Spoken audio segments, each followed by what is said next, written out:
Tips to improve your business social videos come from everywhere.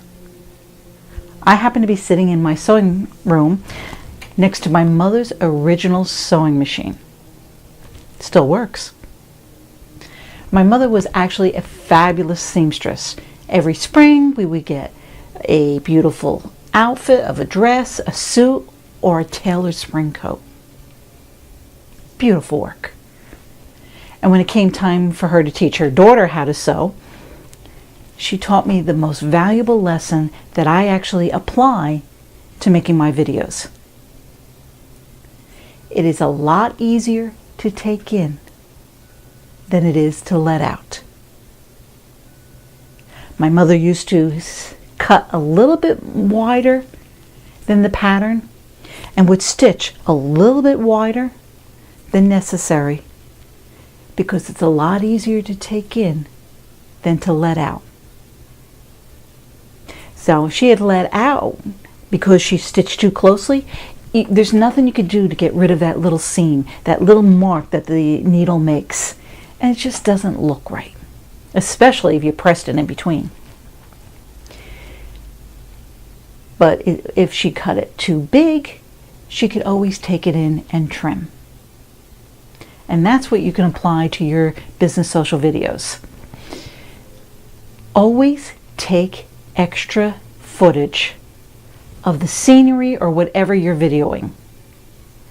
You never know when you're going to have to use that to overlay or to expand a video because you got some great audio, great conversations, and you just needed a little bit more on the image. It just take pictures and take everything of the scenery around you. If you don't need it, you can throw it out. But if you do, you're going to be glad you did. And that leads me to also taking extra audio. When I took the video at the Montclair Van Vleck Gardens of the beautiful Chinese wisteria, I got some great footage. Problem was, I had teenagers talking in the background about their life, and I really didn't want that on the video.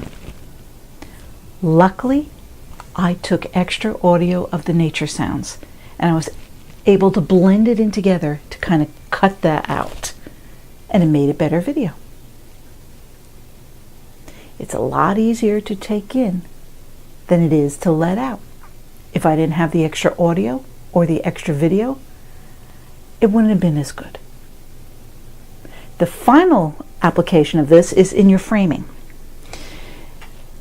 Leave the zooming for the editing phase. Don't worry about zooming in when you're doing the take. And the main reason is that you could be cutting out something that could have been so important when you're actually editing and making the business story. If you zoomed in and you left out an important piece, you lost it. If you zoomed in during the editing software, you can pan and move and you have just so much more flexibility. So leave the framing of the zoom part to the video editing software. Great lessons from a wonderful seamstress next to her original sewing machine, my mother, from her daughter, not as good a seamstress, but is the video strategist for Viditude.